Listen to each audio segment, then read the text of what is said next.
I'm going to show you guys exactly how Michel Lieben scaled his agency Cold IQ to over $7 million a year using LinkedIn, and exactly how you as an agency owner or a B2B SaaS founder can do the exact same following their system. I'm going to break this down in a very simple 3-step process that starts with how they build authority through content.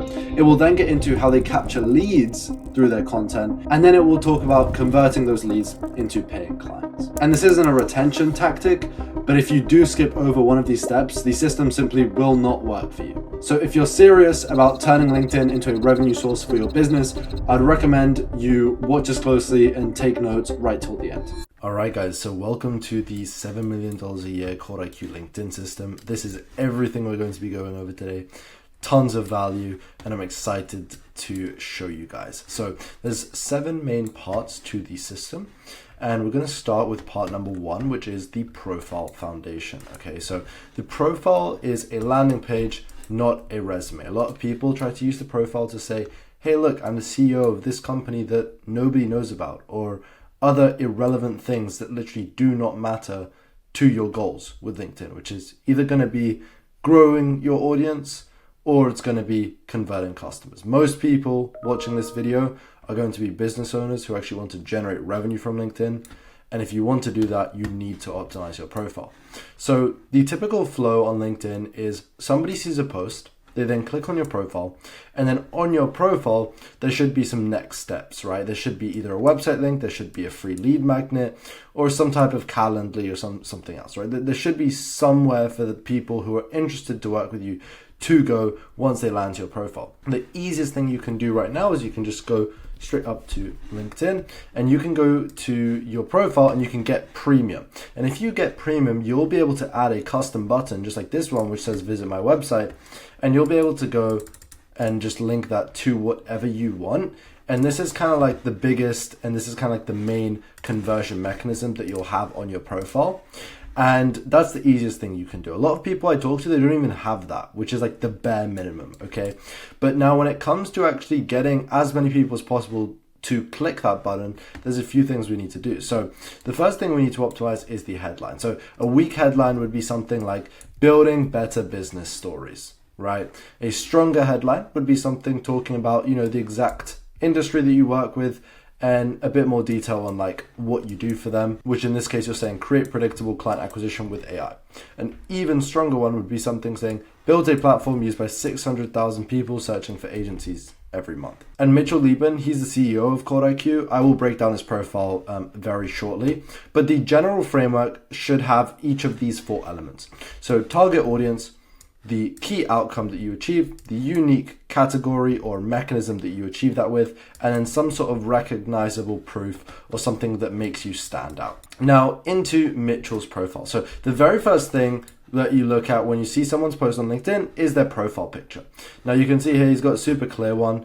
And what I would say is this does not need to be, the most amazing headshot ever, but it just needs to be something even just taken on your iPhone, but something where people can clearly see your face. I don't want any AI, I don't want any like far away pictures, just a clear headshot of your face. And what this is going to do is now when people see your face on the feed, they're going to know it's you, and we want them to start associating that face with your name, okay? And it's much easier for people to then recognize you in the feed, whereas if you had no profile picture, right? They have something visual to attach you to, so that's super important. Now, the second thing is the headline, which we talked about. The only reason why Michel can say that he's the CEO of Cold IQ and it will convert is because Cold IQ is now one of the most well-known companies on LinkedIn due to their whole style and system. So the thing is that he's able to do this, but for any of you guys which are not well known in the industry or you do not have a large personal brand like him, you will not be able to do this with the same results. So instead, you need to substitute this with a different way of building authority. So maybe how much revenue have you generated for your clients? How have you done that? Or if there's a proprietary system that you've created, right? Those are the sorts of things which are going to help you build that authority, and maybe including a couple of those different things to make up for it. Now, Mitchell's obviously in a great position, which is why he can do that. But you can see he still has even the mechanism slightly explained where he says, run your GTM from Claude Code. And he even has a link to his website in the headline. So he's still pushing for conversions. The next thing is the banner. So with the banner, what you'll notice is there's a few different moving parts. First of all, he has the website here again. It's a bit unclear, but he has the website here again. So you can see everything he's doing is just driving to his landing page. Now, the thing that he overviews is he's kind of talking about, look, this is what I do for people. So he's gone more in detail into the mechanism. And this is kind of like a key headline. So in your banner, I would recommend having your website link or a call to action and then some sort of like key headline. So either it could be a much more like direct response-y type of headline, which is more focused on like the previous thing we talked about. So saying like, hey, I help these people achieve this outcome in this time frame, right? You can do something like that. The other thing you can do is you could have more of just a clear headline which you want to be associated by. It depends whether your priority is selling. If you're prioritizing on selling, I would focus a bit more on the outcome and calling out the ICP. But if you're focused more on brand building, then some type of headline which is just strong and clear, something maybe about your industry as a whole, right? So one of my AI agency clients that we scaled to 28,000 followers in 90 days and we booked him over 100 meetings in that time frame. His headline was like, I turn AI into ROI, right? So it's not really as specific and as strong, but it's something that people will remember him by and something that sets him apart. Now, the other key thing that they have here is they have a bunch of logos of well-known companies. Now, if you know Code IQ, a lot of their content is around connecting different tools and tech stacks. So that's why they can have like all of these random tools that they use. But in your case, I would recommend having logos of clients. Now, the reason is simply by having logos of well-known companies on your banner, people will automatically associate you with those companies, right? It's very, very simple, but it's simply like people see big company is willing to be represented by you, right? If they're a client of yours, or even just any company, they just see that people are willing to let you publicly share that you've worked together. Like that type of transparency builds authority. So having logos is super important. Now, the other thing is you can see he also has the visit my website button as well. The next section is the featured section. Now, this is slightly lower down, and this is where I'd really focus on sort of just nurturing the audience. So he has one post where he's a lot more focused on kind of educating people on exactly his plan and his goal and what he's doing right now.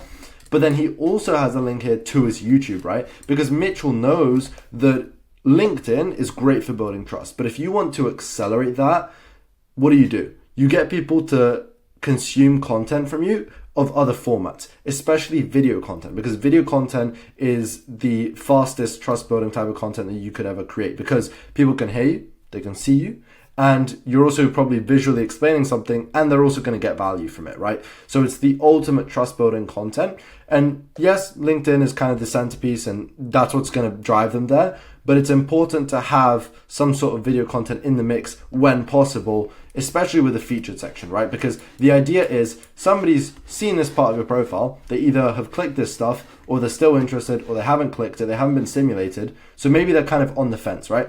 They scroll down, they see the featured section, and now it's like, okay, what can we do to make these people trust us a little bit more, right? And it's providing these sort of assets or trust building materials, right? It could be an email list, it could be a newsletter, it could be a YouTube, it could be an extremely valuable long form post you made, right? Any of those are good options. Now, the final thing is the about section. So you can see here that his about section basically overviews what he's achieved and what he does, but it also has a bunch of call outs, right? So we can help you if you're this person, if you're this person, or if you're simply this person.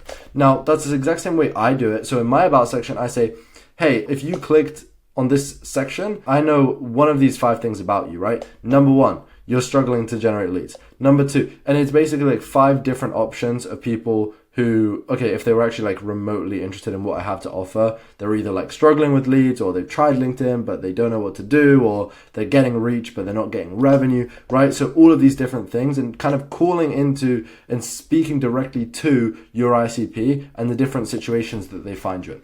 Now, you can see that they basically say, okay, look, if you match this criteria, then we can help you. They're basically pre-qualifying people before they even book in and before they even try to know what is the next step. And then in terms of the call to action, they use a DM call to action. DM call to actions are what I would recommend on the about section, simply because you are not able to click links directly. Now, they do have a very short domain name, so again, I think they're able to get away with this. But I would say if you have a bit of a longer domain name, maybe you're just not as well known, it's not as clean, not as easy to spell, then just having a DM call to action, maybe even with a specific word, is the best way to go about it. And the other thing I would say is the experience section. So some of you guys won't have much experience that's relevant to what you do now, which is fine, and I would just ignore this section. But if you do have some sort of relevant experience, finding ways where you can sort of tie that to what you do, right? So you can see he's a certified expert of these 3 different tools, and he's attached that as his kind of qualifications. And it's not really going to make a huge difference, but it's just about authority stacking, right? And stacking on as many representations that he knows what he's doing. And I think even looking at this company where it shows that he worked as a growth lead for an AI consulting firm, right? So he has experience. And if you have similar previous jobs, you can find ways to extract really just specific skills or specific things you did there to say, and this is now what's led me, or this is now what taught me the mechanism that I'm delivering now, right? And that's going to be extremely strong. Now, part 2 is a lot more focused on the content funnel. So there's a 3-tier funnel that they use. We use the top of funnel, the middle of funnel, and the bottom of funnel, right? It's very standard. And the top of funnel, they do a lot of these founder stories, maybe broader lessons, and then talking about things like trends. So if I'm not mistaken, they made a post today about some sort of celebrity. They also do some behind the scenes type of stuff. The goal with this content is simply to attract new people, right? The goal with this content is to just build a new audience, get new followers. With the authority content, we're really focusing on showing people that we are an industry expert at what we do. So things like frameworks, things like proprietary insights, they obviously do a lot of tool stacks. These are the ones where you'd often see their fancy graphics. If you know Code IQ, and I'll also show you in a bit. But these are ones where you have these fancy graphics to really elevate what you're saying and just show the exact value in an easy to consume way. And again, this is just to build expertise, give prospects actionable insights, and just build trust, right? The conversion type of content is where, okay, people know that we know what we're doing. They somewhat believe in the mechanism, but maybe they're not super sure about us specifically, or they're not super sure if we can work with their specific industry. So it's we just need to kind of convince them that we are the right people and that they need to take action now. So we need to demonstrate results. Best way to do that is hyper-specific content around case studies and results and lead magnets. So we're really focused on basically talking about, hey, look, this is what we achieved. Talk about the previous situations people were in and really try and make it resonate with an average prospect that's going to hop on a call with you.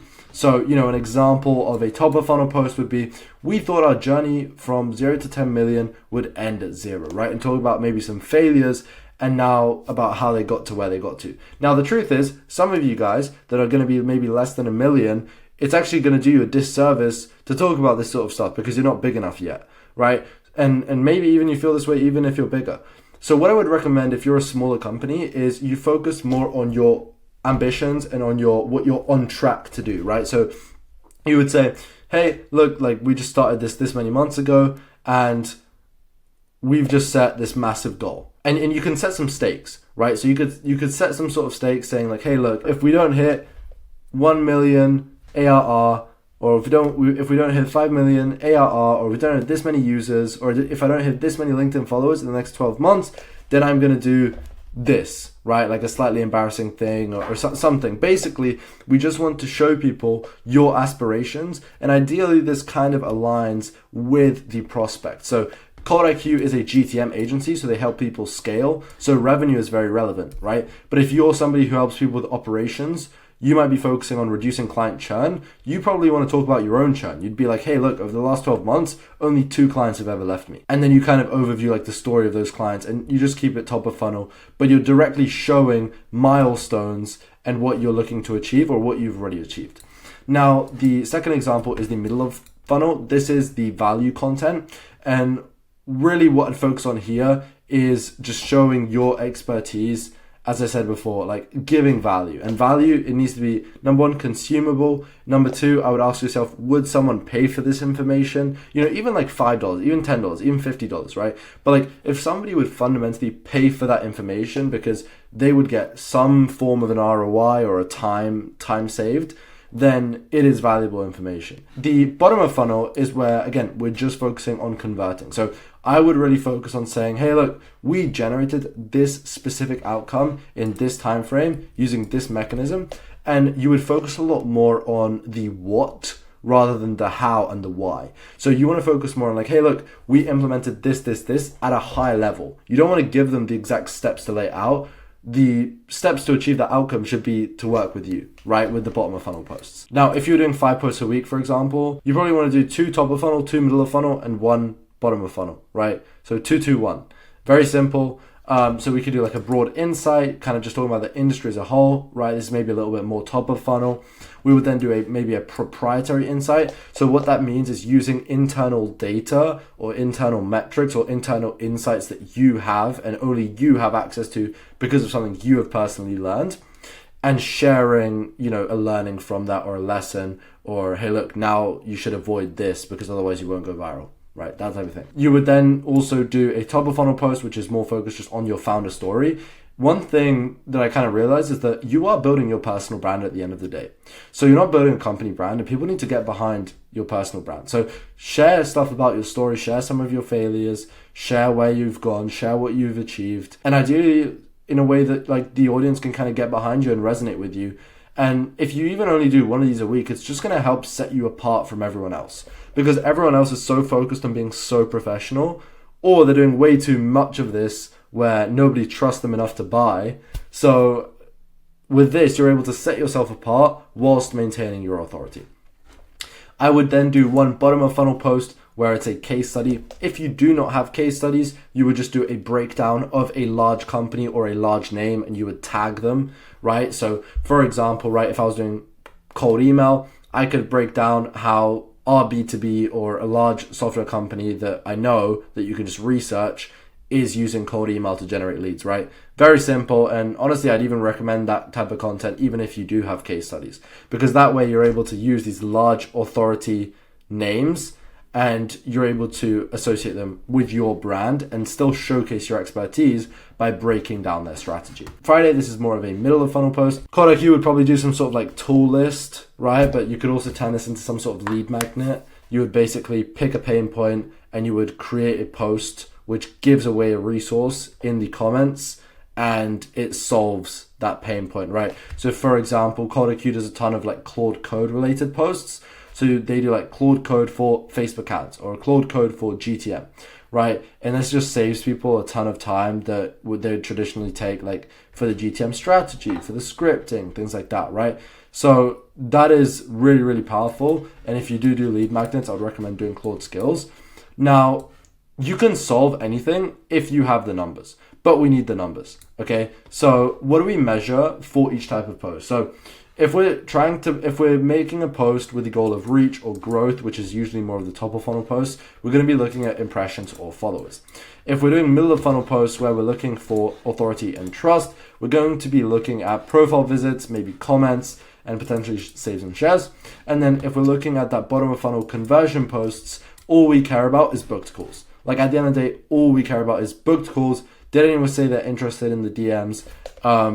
We're trying to get people to buy. That's the idea. Now, part 1, I'm going to get into recurring formats that CodeIQ consistently uses to generate leads and generate traffic on LinkedIn. They're actually really, really good at these recurring formats. Like this is a really big part of their strategy, is that you consistently create new content, but it's a recurring format that your audience has now gotten used to. So one type of recurring format is the proprietary insight. They might call it something slightly different. That's the way I would identify it. And it's the fact that they say something like this, right? So I went from 0 to 50K LinkedIn followers. In the process, I booked 2,000 plus meetings, I signed 150 plus clients, and I got 300 plus coaching customers for CodeIQ.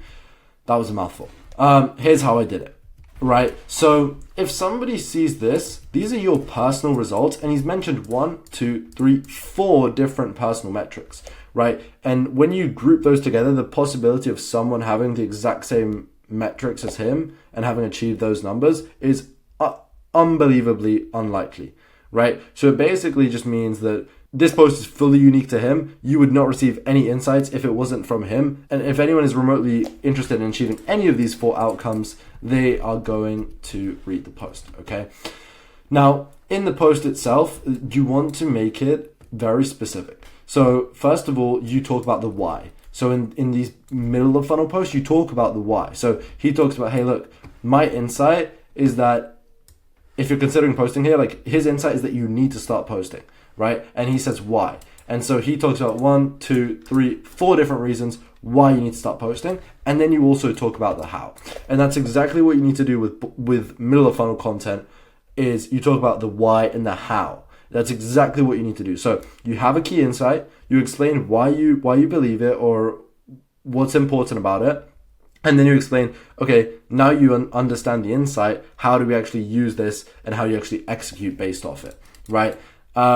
This is super strong. And they actually do something really interesting here where to get more hover time on the post, and I think this guy just genuinely has so much value to give out as well, he says that there's more tips in the comments. And then each comment is a couple more lists, a couple more points of value. So you guys could also replicate this if you're making a listicle style post, then saying more in the comments. It's just going to have people in the comments, and they're also naturally probably more likely to start a conversation as well because they're already in the comment section. So LinkedIn tracks a lot of posts also based off hover time, and I believe also if they're still spending time in the comment section, it will still push the post out further. So it's actually a huge retention hack. Format 2 is the internal milestone breakdown. So this is where we break down one hyper-specific milestone. I kind of mentioned this before. You break down one hyper-specific KPI or milestone that you've achieved and exactly the system you use to achieve it, right? So in this case, he's talking about booking meetings with a GTM workflow, right? As I said before, you could talk about your onboarding process to reduce churn. I could talk about my LinkedIn ideation process that got me this many impressions, right? I could talk about my LinkedIn ads process that got me this dollar CPM. I hope you guys understand. And the reason why this works so well is because when you prove that you yourself can achieve the outcome that you're doing for your clients, they're going to trust you 10 times more, because it's simply the fact that it shows that you're not all talk. And especially in this time where skepticism is very, very high, people want to see that you think the same way that you tell other people to think and that you're executing the same mechanism that you sell your clients. Obviously, if it's possible. I know some businesses doesn't make sense, but if you can do it, you should dog food your own service. As you can see here, he likes to do this listicle format. It's very, very specific. It's very, very actionable. This is the key thing in here. It's being actionable. He mentions specific tool names because it's extremely easy to instantly sign up to a tool and get value from it. And then people are going to tie that back to Mitchell. They're going to be like, oh, this is the guy who recommended me the tool that now I use 20 times a day, right? Or saying we write around ICP pain points. It's super concise, it's super direct, but now somebody after they've seen this post can instantly go and write a list of ICP pain points, right? I would say 90% of value is making it actionable. Can someone take action on what you've said in the next hour to 24 hours, right? And he continues to explain as well his plans. So you will have an internal milestone, but that doesn't mean, the game's over. Like you kind of want to show that you are continuing to try and make it better and almost take this operator approach of constant optimization. And with each individual thing that's helped him book those meetings, he's saying like, oh, in August, we're aiming to cross this many publication. In August, we're going to continue experiment with a similar budget. In August, we're not going to change this. And in August, we're not going to change this, right? You can see he's basically saying how or if he's going to change this going forwards. And that's also going to help people see that this guy's constantly improving. But also you can see here the graphic. Now, this is a huge thing that they do. This is what they're known for. But if you include graphics in your content, it will simply take up more of the feed. It will simply stand out more. And it will also get people to consistently remember you more. Okay? Now, the thing is, there's a lot of people which are maybe an older demographic on LinkedIn, and something visual like this is way easier to read and to understand, and you can still get value from it, right? So it's like, okay, step one, you do LinkedIn posts, then you promote them through ads, then you identify, and yes, it's at a very high level, but it's still easy to understand and it shows the whole workflow, right? And the biggest thing is you need the graphic to match the hook. So if we went back to the hook, you'll see he literally says, this GTM workflow booked us 138 meetings in July. So if you imagine you can't even see any of the post, but you just see the hook and the image, you could still get value from the post, even without clicking see more. I think that's a huge thing because the graphic doesn't just make people want to read the post, but they can also get value from it without even reading the post as well. Format 3 is probably their signature style, okay? So this is their tool stack style where they're really mentioning every single tool that you use for every single part of a workflow, okay? I would say that the reason this works so well is because you can mention a bunch of tools in the post, and a lot of those tools want the promotion. They're going to comment on your post and they're going to say, hey, thanks for the mention, or hey, that's a great use case. We've also seen this, right? So that's one thing. I think the other thing is that it's just very practical. It's very easy to save. And again, it's very visually strong, right? It's not necessarily something where you're showing so much of your expertise, but it's more focused on like a top of funnel traffic where if anyone has heard of these tools or if anyone's using them or if anyone's curious about them, they want to see what this guy's created. And the fact that they mix in so many different tools just makes this seem like such a complex workflow, which the perceived value is just way higher, I think, because of how complex it seems. Even though in reality, it's just connecting a bunch of tools. Like if we were to really break it down, it's not that complex. Now, format 4 is the company or founder breakdown. So this is similar to the format I was talking before, but this is where we break down other companies. Now, I don't know if he's worked with this company, but I don't even think he's worked with this company. It's just people that he knows, and he's just using their name in the hook and using their numbers. The key thing with this is you want a large company that everyone knows, all of your ICP knows, and you want them to have some sort of public metrics, because when they have public metrics, whether it's ARR or whether it's whatever you want to talk about, that's going to allow you to use that as authority and use that in the hook. And it's kind of like a result that people will tie to your mechanism, right? And I'm not saying you lie and you say, oh, we worked with this company, but if you're simply able to break down what they've done, you're going to attract really, really qualified leads which are interested in doing the same thing. Because the people who look up to a company who's bootstrapped their way to $10 million a year are companies which are doing anywhere from 1 to 10, right? Though that's kind of their next goal. So it's like, okay, you can reverse engineer how qualified you want your leads to be and pick a company at that level. And the key thing here is just breaking it down. And the thing is, with these bigger companies, a lot of the playbooks are public. A lot of them are on blogs or on podcasts or on social media. So it's very easy to find this information just by using AI. And you just need to break down their system into different key points. And I would overall make sure that, it is linked to like your mechanism or what you're selling, right? So they're doing GTM, so they mention everything. But if it was in my case, right, where it's just content focused, I would, for example, just go really deep on the content strategy, right? If you were doing just outbound, you would go really deep on their outbound strategy, right? And a really interesting thing you can do with these posts is you can also mention at the end, like, and here's what I would do if I wanted to optimize their metrics even further, right? Like obviously this company's doing great, but if I was in their case, here's the 3 changes I think would make to increase their results by 20 to 30%, right? And that's going to help you add in your own little golden nuggets on top of the post. Again, we've got the graphics, right? They're literally including this whenever they can with every post. With like, I think I've rarely ever seen a Cold IQ post without an image. That's like one of the most rare things you'll ever find. Now, format 5 is the valuable case study breakdown. So this is where you use an example of a client to explain what you do and explain the system. And it's not a case study. It's not positioned as, hey, look, this is the transformation and it was all thanks to our service. But it's actually like more in-depth breakdown on the actual solution and on the actual implementation steps. But it's indirectly, inherently still building that authoritative positioning in the prospect's mind. So he says multi-channel outreach gets 2 to 4x more replies than email alone. So he starts his hook with a bold claim. That's really good, and that's what almost everyone should do. And he has 3 different numbers. One thing you'll notice is in almost every hook, they try and include numbers. LinkedIn just pushes it out more, and it just makes your post feel way more specific.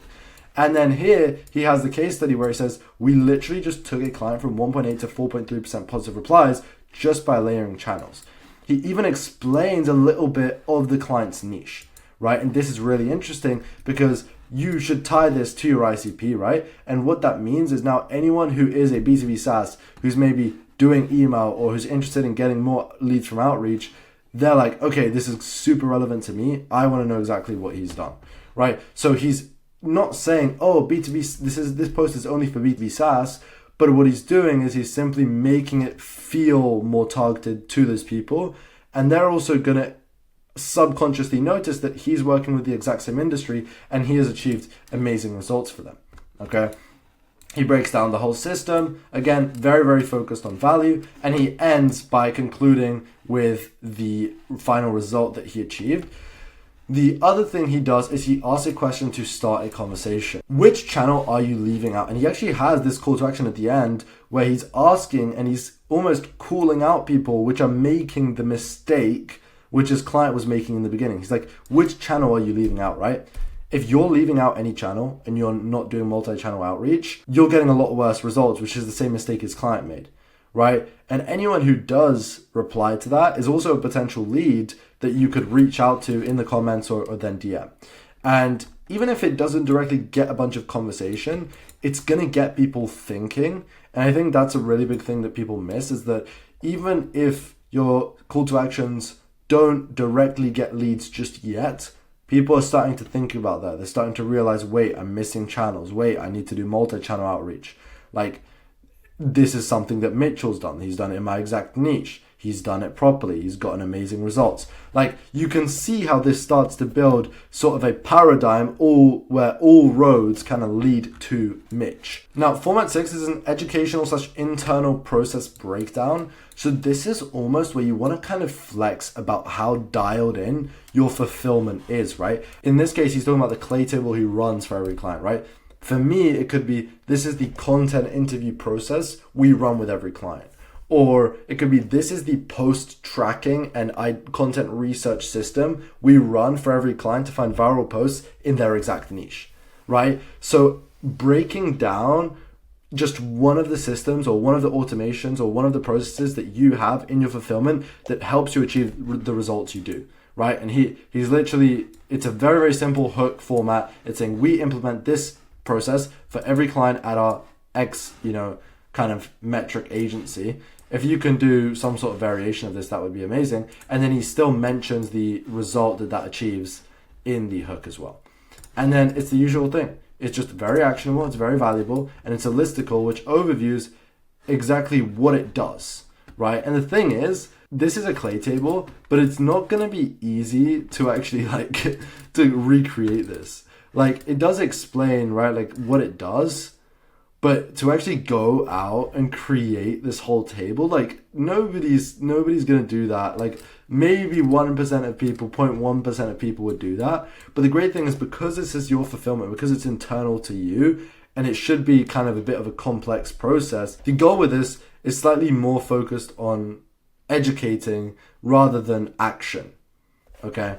And that's why it's so strong, because people are then like, damn, like they're also starting to now think this guy has an advantage over everyone else and he's better than any of his competitors because he has these proprietary systems like this, which are super dialed in. This is actually I would almost argue that this is in between a middle of funnel and a bottom of funnel post, because you're talking directly about your service, but you're not directly like selling people. But I would say it's kind of in the middle. Now, Founder 7 is one of the biggest like top of funnel kind of posts you can do. And it's the founder story, right? It's about, where did you start? Why did you start? What are you doing now? What are your goals now? That's usually the typical way it goes. You can see here, he says, I'm 31. My business made over 5 million in 2025. But before that, I failed 7 businesses in a row. One thing LinkedIn really likes is contrast and hooks in general. So a contrast like this is really, really strong. And people are just going to be curious, like, hey, like, how did he get here? And you can see, like, this is the classic post where he's literally just overviewing in a chronological order everything he did to get to the point he is now. And it builds a steeper trust, because people who have done kind of similar things in similar industries, and people who are founders, they understand other founders. So if you're targeting CMOs, you could talk about your journey to getting promoted to a CMO, right? If you're one yourself. But like, that's kind of the idea, is most of you guys are going to be targeting other decision makers, and everyone has their own unique story, but there's still things that everyone can relate to about each other.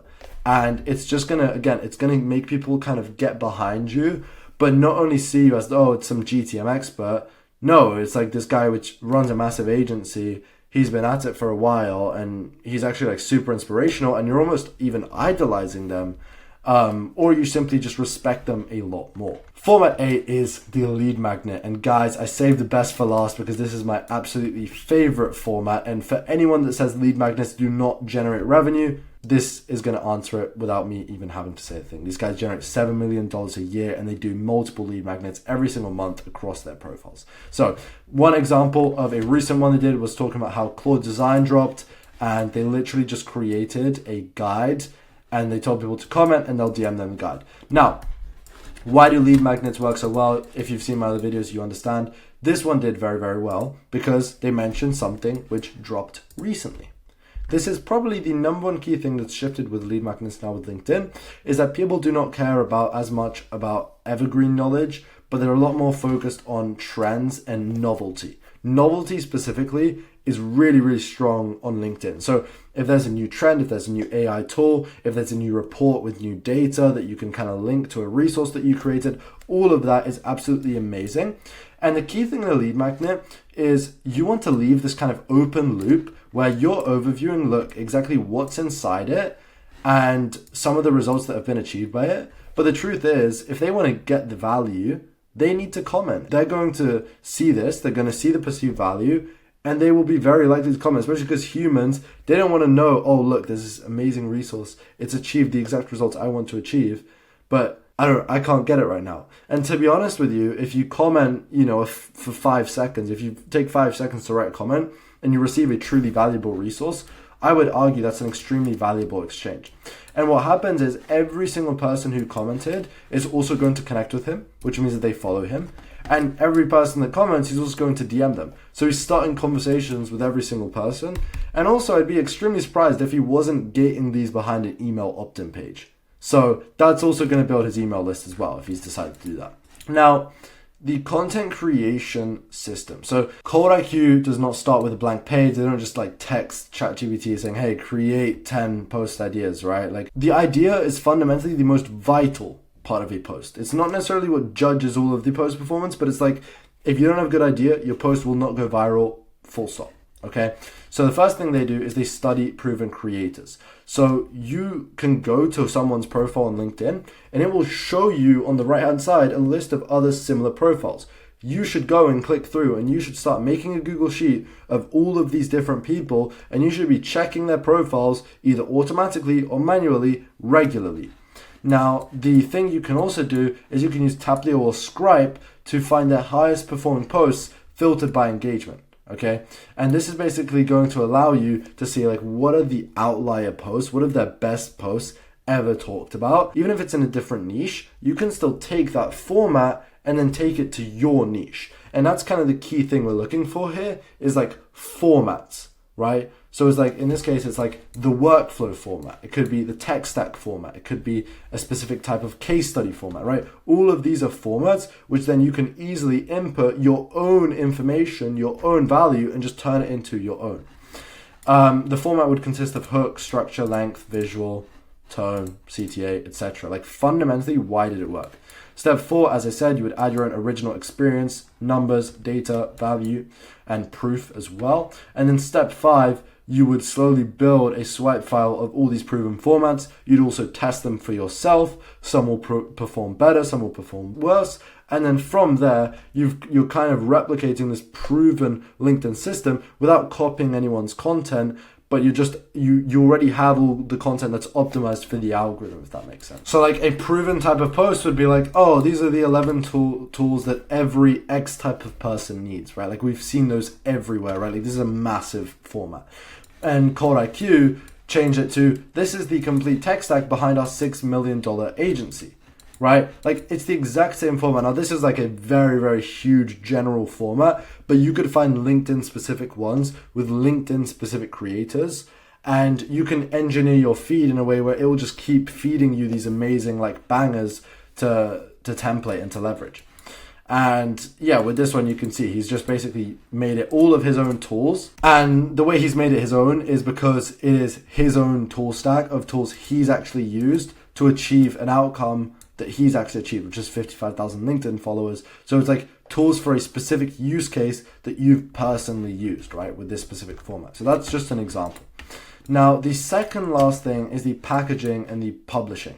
So every post should follow its mini funnel, and we want to kind of do it top down. The very first thing we want to create is the hook and the visual. Like this is the very first thing someone's going to see on the feed, and I like to format these together where I put it on a Miro board with the visual and with the hook, and I just want to see what would this look like on the feed, and do I think it would stand out? If I think people would click see more, then we go to next, and this is where then we create useful content, and it's like, can I deliver and can I end with a smooth conclusion? So then you just create the body, and then if you do want a call to action or like a conclusion, you would do that at the end as well. So for example, you could tell people to follow, you could tell people visit my profile, you could tell people click this link, you could ask a question, right? But usually it's hook plus visual, body content, and then, you know, CTA/conclusion, okay? And again, you need to think of this like by each of the jobs. The first job is to click see more and to just capture the attention and stop the scroll. The second job is to deliver on that promise and to make people happy for clicking on see more. And then the third job is, okay, now that you are happy, let me show you where you can get more value, where you can get more stuff like that. Or if you want to pay us and have us run it for you, this is what you can do, right? In terms of the visuals, I would just have a very simple checklist where is there one clear message, clear headline? Make sure it is formatted friendly for mobile as well. Can the concept be understood quickly? So I'm all for complex visuals, but at first glance, can someone understand the general direction of the resource? Does it create curiosity? Like, do people need to click on the post to read further? So that's why a lot of the time visuals tend to be valuable, and they tend to be like overviews, right? They tend to be overviews. So you can see the general structure, you can kind of see it like mapped out, but if you want the exact steps and much more specific value, you need to go into the post itself, and then would someone save it? So a lot of the time, the visual is something that someone can screenshot and they could go back to and almost just kind of look at it as like notes, right? Or like, and something they could just go back to. The other thing is specific numbers, okay? Like this is so important on LinkedIn in the visual and in the hook. You need like specific numbers. You just need them. If you don't have your own results you can talk about other people, you can talk about big companies, you can talk about expected results, but we're going to need to use numbers. So these are just some examples here. You can see here, like you can understand here how strong it would be, right? So we crossed $5 million in revenue. All right, nice. But if you say we crossed $5 million in revenue, these are the 4 systems we built between 1 to 5 million. So much more specific. We've got 3 more numbers that we're talking about. It just builds way more curiosity and way more interest, okay? The final thing, definitely not the least thing, is their repurposing principles. This is what I was talking about at the very, very beginning. These guys are the kings of repeating content without making it feel like it's repeated, okay? So these guys find the best performing posts, they keep the central idea, and all they do is they maybe keep the hook mostly the same, they might update the numbers, they might add stronger proof, and they basically just add like new, more relevant examples, right? So if a tool's changed, they use a new tool. If they generated more revenue now, they update the revenue numbers. If they have a new case study, they would use a new case study, right? And all of a sudden, the post has the same value, it has the same effect, but it feels completely new. And also the truth is, if you posted something 2 or 3 months ago, people will have completely forgotten. Not only that, but the people which see it today are going to be vastly different than the people that saw it 2 months ago. Now, I actually have an example here of a post they did 4 months ago, right? And they basically talked about Lemlist's strategy and their GTM funnel, right? And they had a graphic exactly like this, and they said like the $42 million ARR GTM stack funnel. It did very well with 480 likes. They broke down all their tech stack, all their team, and everything. And then you can see what they did here. They did the same format, but for themselves, because they, had achieved some great results. And only 1 month later, they did a post talking about their tech stack and how they achieved their ARR numbers with the exact same graphic format. So it feels like a whole new post, but the format's exactly the same. Now, this has even changed a bit more than some of the others. Like sometimes they'll have a post about the same company or still about themselves, and all they'll do is just update a little bit of the value, update a little bit of the hook, and update any of the numbers, right? It's very simple, but the truth is if something's worked before, it will likely work again. So to kind of explain how this looks like, I'd basically recommend if you actually have winners that you can talk about, I'd recommend making that about 20% of the content just reused winners. I think that's very simple, but 20% winners. Obviously, if you've just started posting, you probably don't have any winners to reuse. I would say it's probably between this mark where you'll start to get some outliers, which you can like directly repurpose, and it feels where you can directly repurpose and you can still get the most output from it. Now, that is the Code IQ LinkedIn system. Oh my God, what a breakdown. I hope you guys enjoyed that. And if you guys do want your own LinkedIn system implemented and run for you, 100% done for you, then you can apply to work with us with the Calendly link in the description. Just to be fully transparent, we're not working with anyone that's either doing under 30K a month or has not raised at least 500K in funds. It just means that you actually have a proven offer and you have the budget to invest in us, because we know we're going to deliver good results. So it's not going to be, it's not going to be some cheap random outsourced service. Okay. So if it is of interest, you can click the first link in the description. That being said, I appreciate your time and have a good one.